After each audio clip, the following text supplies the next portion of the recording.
Hi, this is Sarit Switzer, and welcome to the It Is Taught podcast, a podcast devoted to the teachings of Rabbi Shneur Zalman of Liadi as recorded in his most famous work, the Tanya.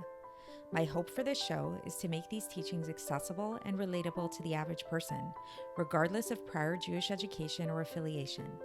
The episodes follow the prescribed daily study portions and are meant to serve as practical lessons in how to live your life as your true self and develop an authentic and powerful relationship with your Creator. I have personally experienced the effects the study of this work has had on me, and I'm excited to share what I can of this knowledge with you. So please join me on this journey of learning, self-growth, and connection with your source.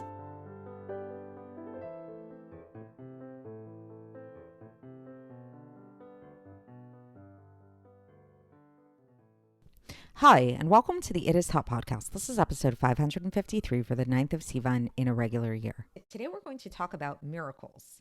So, really fun subject, right? Who doesn't like miracles? So, miracles are wondrous, they're fun, they're magical, they're really great. And throughout Judaism, we see many examples of miracles, right? All kinds of different things that we experienced as being miraculous. Maybe you can think of some miracles in your own life that you think of and refer to as miracles. But perhaps the biggest miracle of all, or the one that is sort of like the archetype of all miracles that gets referenced probably the most, is the miracle of the splitting of the Red Sea. When we were leaving Egypt, we were running away from the Egyptians, and we encountered the sea, and we didn't know what to do. And God split the sea, and the sea behaved in a very unnatural way, and it actually stood straight upright, making a pathway for the Jews to cross through on the land to get to the other side of the sea.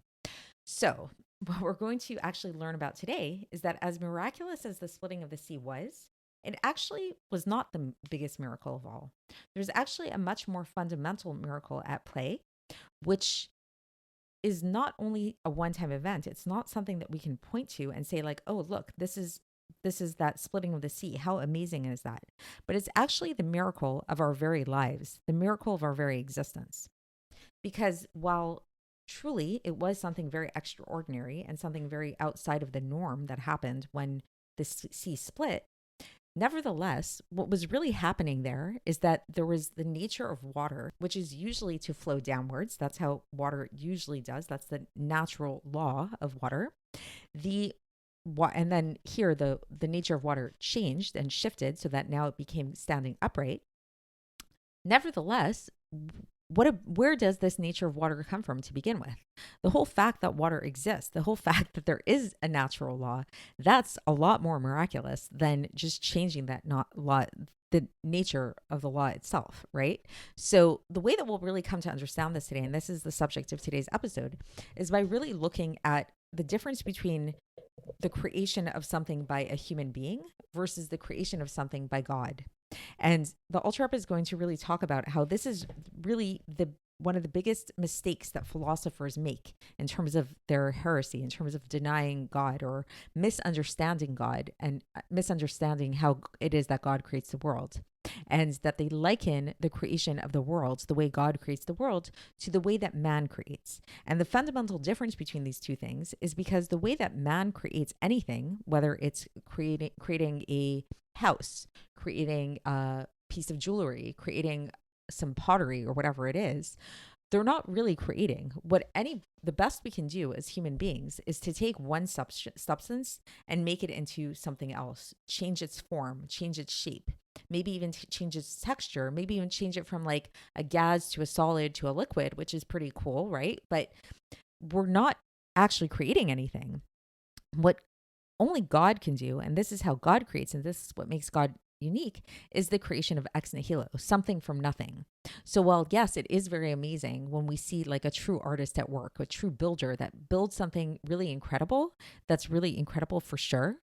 And truly the experience of, we don't want to diminish that experience that we all had at the splitting of the sea and how miraculous that was. But there's a much more fundamental miracle at play that we just really take for granted day after day after day, which is our very lives, which is the whole existence of these laws of nature to begin with. So let's get straight into the text. And for context today, we are beginning chapter 2 of Sha'ar HaYichud. And so here we go. So the Alter Rebbe says that he's continuing with yesterday's section of where we talked about how it is that the fundamental reality of the entire universe is really built on God's word, on his utterances, the utterances through which he created the world. And this is what underlies all of our creation and all of our reality and brings it into life, something from nothing at all times.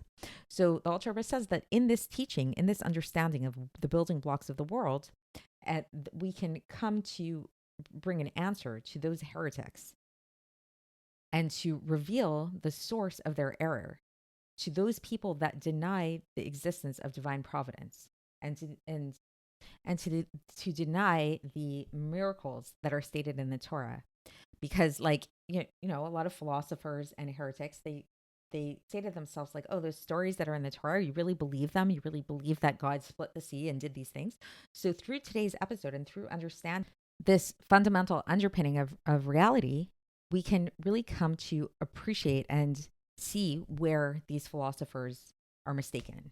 So the Alter Rebbe says that the fundamental mistake that these philosophers make is that they, in their false understanding and their false imagination, they are likening God's work, who creates the heavens and the earth, to the work of man and to his machinations.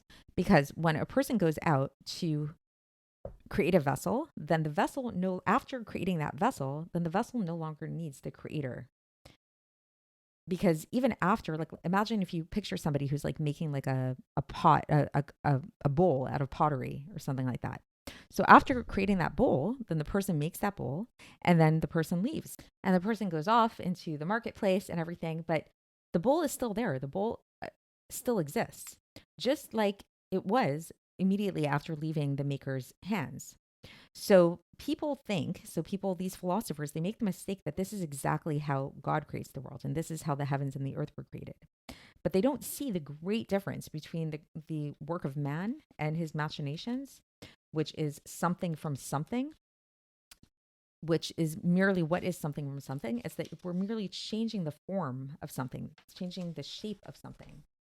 So it's like we're taking like a piece of silver and we're making it into a vessel. So it's like, let's say if somebody formed this like silver bowl, they took a block of silver and they made that block of silver into a very beautiful silver bowl. Yes, it's a very beautiful silver bowl, but it's really something from something. Versus when we're talking about the action of the creation of the heavens and the earth, this is a creation that comes something from nothing. And this is a much more wondrous thing. And this is so much more wondrous even than the splitting of the sea, by way of analogy. So this is what I was talking about in the introduction. Because in the splitting of the sea, what happened was that God caused there to be like this very strong wind that was there for the entire night. And then the water split and then they stood up like a wall. And if God would have ceased blowing this wind, even for a moment, then the water would have come back down, as is its way in nature. So the nature of water is to flow down in this way. And they wouldn't have stood upright. So really the miraculous thing about the splitting of the sea was the fact that God was constantly causing this wind to be there to cause the water to go against its nature and to stand upright when really it usually goes down. However, says the Alter Rebbe, this nature of the water that we take for granted, that it flows downwards, is also a creation. And it's also something which has created something from nothing at all times. Because we see, for example, like there's rocks and the nature of rocks is to stand upright on its own accord without any wind. Just that the nature of the water is to flow downwards. So to sum up where we're up to so far in this section, this idea of ex nihilo, this idea of creation something from nothing, what is so unique about it is that, first of all, it's something which only God is capable of. So we talked about the idea that philosophers tend to make this error when they start to question or doubt the existence of God or miracles that we read about in the Bible and things like that, is that they fail to recognize a very basic fact, which is that the way that God creates is not the way that humans create. So that's number one. So it's like when humans create, even the most innovative scientists in the world, while they might be able to create some really imaginative things, no matter what they're doing, it's always going to be something from something. So even like, scientists nowadays have figured out how to create life, like in a lab, and we see even like we can create babies now in an artificial kind of way with IVF. So it really is very amazing technology. But at the end of the day, no matter how amazing this technology is, they're always working with raw materials. They're always working with something. The only being that can create something from nothing, from absolutely nothing, is God. Now, the second thing that's really amazing to recognize about God is that this concept of ex nihilo was not just a one-time event. So people talk about the Big Bang, how the world was created through a Big Bang. So while there are some parallels to that in terms of Torah literature, if you get into it, one fundamental difference in terms of Chassidus with that is that the Big Bang is thought of as being a one-time event that happened many, many years ago, and that's it. And now here we have our world. And what we'll learn about in Tanya is that this creation ex nihilo, this Big Bang, was not just a one-time event. It's actually something that's happening perpetually and continuously at all times. And if God were to cease even for a moment to stop this process of creation, the entire world would revert to naught and nothingness, as if it never existed at all. And the way that this happens is through the letters of speech, through the letters of God's speech. So now we're going to learn a little bit about that and what that means, and how what might seem obvious, that God's speech is not like human speech, but it's actually something a little bit different. We'll try to understand to the best of our ability what that means a little bit today. It does get deeper into it in the Tanya further on, but today's going to give us a little bit of an insight into that. So getting back into the text now, we're talking about how God needed to be constantly present in keeping the water upright in the splitting of the sea, and how if God were to remove himself, his presence, remove his energy, even for one moment, then the water would have gone back and reverted back to just flowing and not standing upright like a rock. All the more so can we say that this is true when we talk about the creation of ex nihilo, which is even way above nature, and it's an even greater miracle than the splitting of the Red Sea. So we talked about this yesterday, right? That it's like we think of the splitting of the Red Sea as such an amazing miracle because it's like where the nature of water was fundamentally changed, and it started acting in a totally different way that was against its nature. But then the question comes up as to who created the nature of water to begin with? Who created the water to begin with? That's God. And so the actual creation of this water to begin with, something from nothing, is way more miraculous than just changing the nature of that thing which has been created. So now the Alter Rebbe says here that just like when it came to that water, that God had to constantly be changing that nature so that it would stand upright like a wall and not flow downwards like water usually does. So too here, when it comes to the creation ex nihilo and actually creating the water, God has to constantly be involved. And if he were to take away his power out of creation, God forbid, then the creation would revert to naught and nothingness.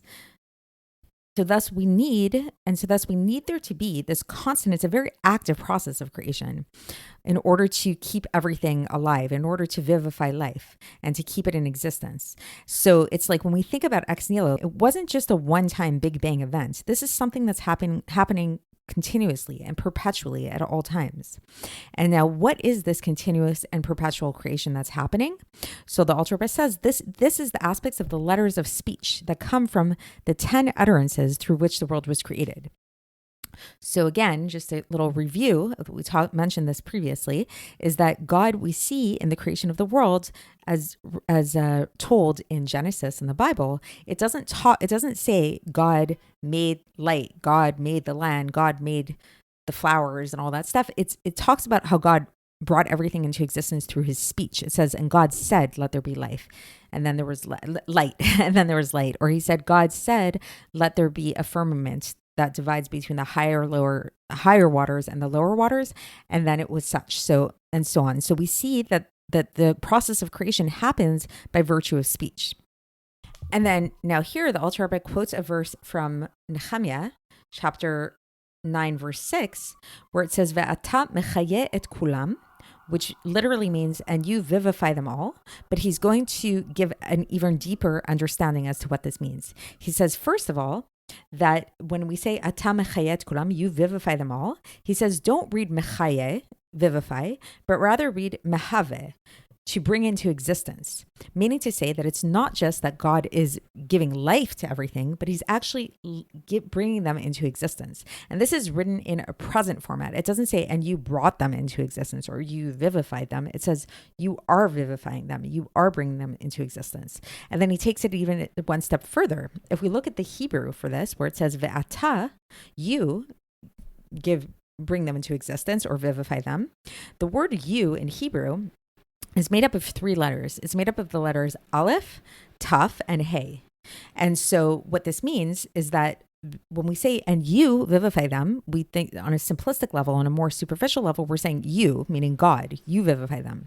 But if we actually look at this like really specifically in terms of the word, we see that these 3 letters are very significant because Aleph is the first letter of the Hebrew alphabet, Taf is the last letter of the Hebrew alphabet, and Hey is an interesting letter because it's the Hey has a numerical value of 5, and it's an allusion to the 5 organs of verbal articulation. So we'll learn more about what those are later on in brief, just if you want to know what they are. It's the larynx, the palate, the tongue, the teeth, and the lips.